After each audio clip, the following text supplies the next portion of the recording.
Well, some Republican lawmakers are now defending President Trump's summit with Vladimir Putin after he faced fierce backlash from members of his own party. Kentucky Republican Senator Rand Paul supported President Trump's decision to meet with Vladimir Putin, and he joined CBS This Morning earlier with his take on the president's controversial dismissal of U.S. intelligence findings.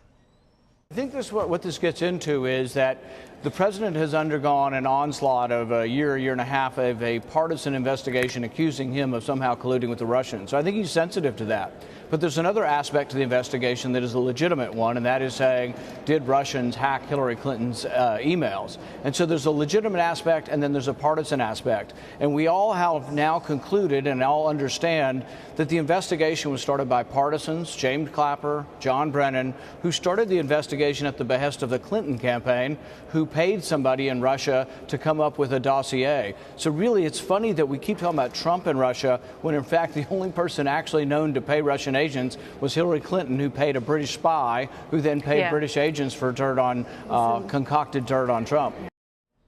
All right, so we know that many times people say things on television for an audience of one. In a tweet just a short while ago, the president praised the senator's comments, writing, quote, "Thank you, Rand Paul. You really get it." Michael Graham is a CBSN political contributor, Boston Herald columnist, and politics editor for NHJournal.com. He joins us from Boston with more insight into the backlash. So, Michael, let's start with Senator Paul. He seems to be one of very few on both sides of the aisle that are sort of sticking by the president's comments yesterday, the president's statements that he made to the press. What do you think of Senator Rand Paul's comments, and what do you think of what the president did yesterday?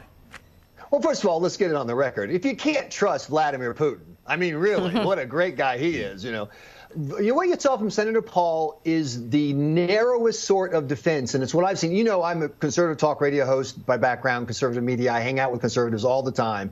Yesterday, my Twitter feed got so quiet, I thought that I'd been bumped off the system. Nobody was defending President Trump. Nobody was, usually there's a lot of snark and comments and, yeah, go get him, Donald. Nothing.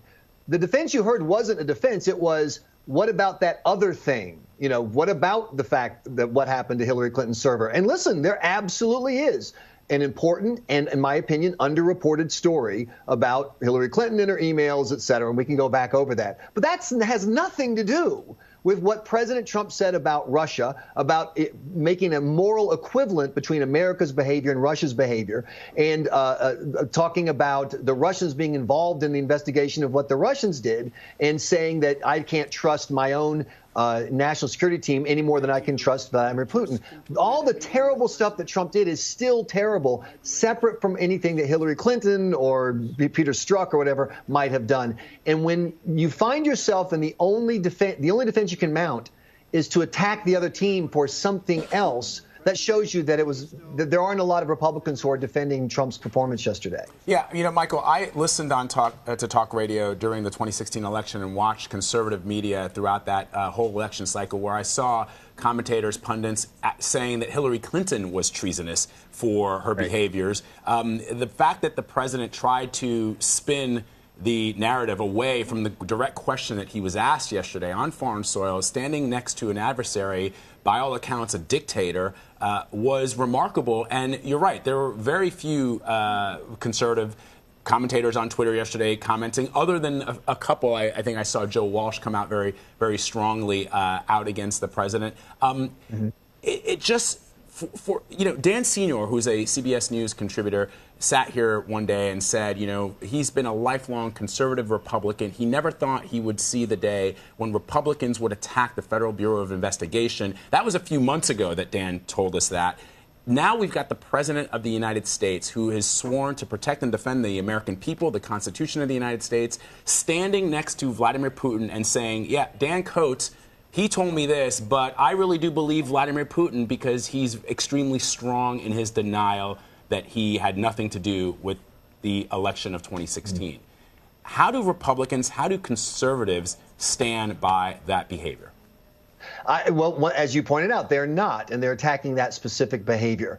But I think that there are two things that kind of cross over there. One is, once again, this paranoia that President Trump has that if he admits that the Russians meddled, which everyone agrees, that he's somehow saying, I didn't really win the election. It was a trick. And so we talked before about how frustrated. I wish I could get everyone in a room and say, yes, the Russians meddled. Yes, Hillary was a terrible candidate. Those things are both true. And yes, that's why Mr. Donald President, Trump is you president. won. You are the president. Exactly. No one So disputes that. But I'll tell you what I think will linger from yesterday's event.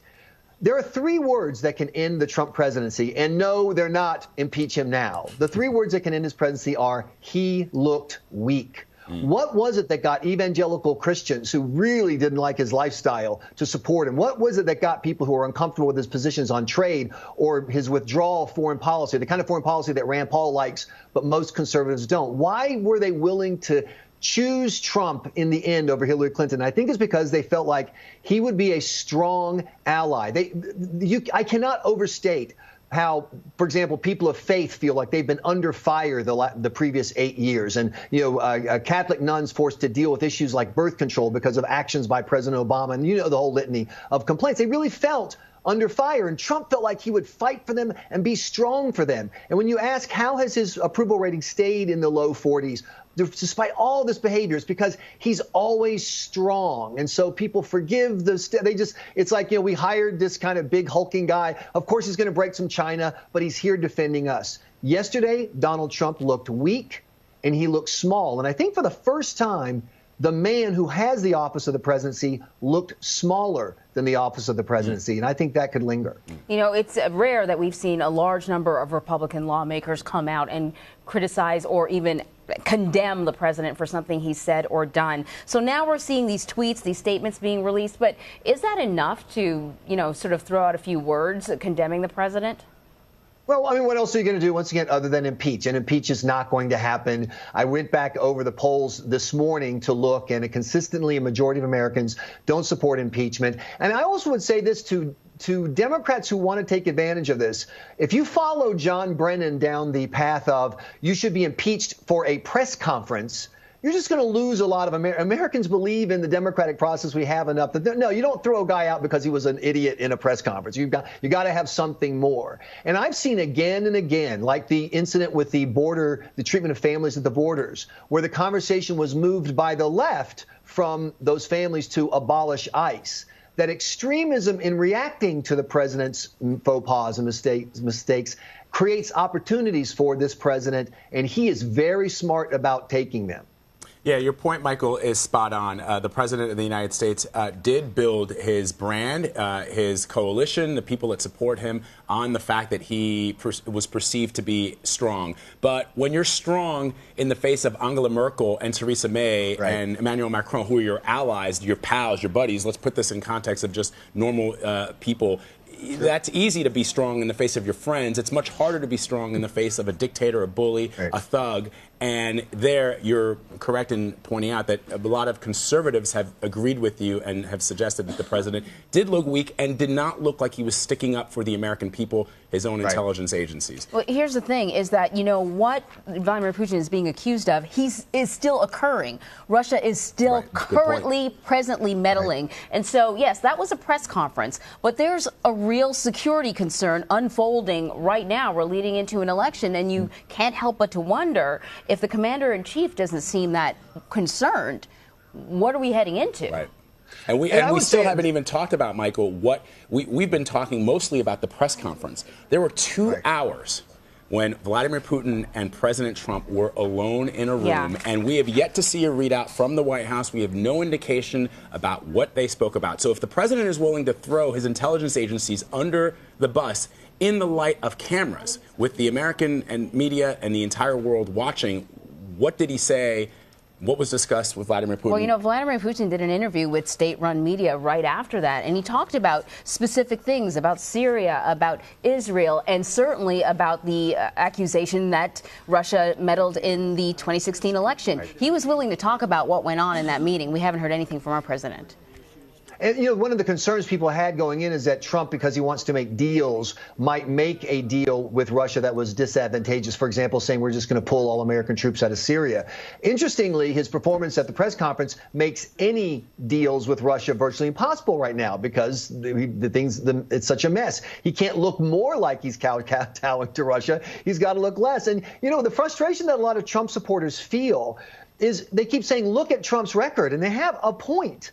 The sanctions on Russia when Trump took office were left in effect, and he's added to those sanctions. Calling out Germany for not taking that for taking that pipeline, if Trump is somehow able to pressure the Germans out of that deal, that's terrible for Vladimir Putin. If NATO nations really do up their spending, that's terrible for Vladimir Putin. And the new sanctions that Trump has allowed to go into effect, and I'm not going to deny he wasn't enthusiastic about it, but he did it, really target Putin's close friends. It really hurts Putin's ability to hold on to power, because he holds on to power by having his billionaire buddies all stay rich and help him keep the crowds under control. So Trump has a good record. He could have stood in front of those cameras and reminded everybody, look what I'm doing to Putin right now. I'm standing up to him. I don't like what he did, and and here's what I've done about it.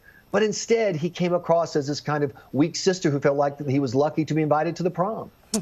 Michael Graham, always good to have you, my friend. Thank you very much. Happy to be here.